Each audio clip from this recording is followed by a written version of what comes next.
পশুর বর্জ্য অপসারণ নিয়ে জানাতে রাজধানীর ধানমন্ডির ৭ মসজিদ রোড থেকে সরাসরি যুক্ত হচ্ছেন সহকর্মী রনি মজুমদার। আর রনি, কোরবানি পশুর বর্জ্য কি পুরোপুরি পরিষ্কার করা সম্ভব হয়েছে কিনা, কি বলছেন সচেতন নাগরিক আর সংশ্লিষ্ট দায়িত্বরতরা? জি, সিনথিয়া, আপনাকে ধন্যবাদ। আমরা সকাল থেকেই আমরা সারা ঢাকা শহর ঘুরে যেতে দেখেছি।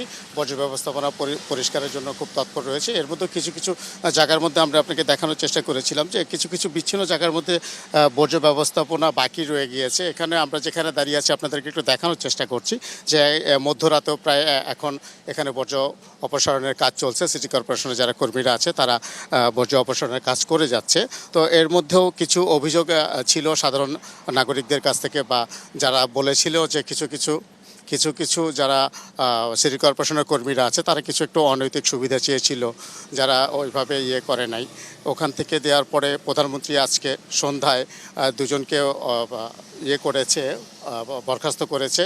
এরপর থেকে যতটুকুই একটু জটিলতা ছিল বা যারা একটু কাজে ধীর গতি ছিল, এরপর থেকে এই কাজের গতিটা আরও বেড়ে গিয়েছে। এবং আমরা নগর ঘুরে মধ্যরাতে যতটুকু দেখতে পেরেছি এখনও পর্যন্ত বেশ ভালোই পরিষ্কার পরিচ্ছন্নতার কাজ চলছে।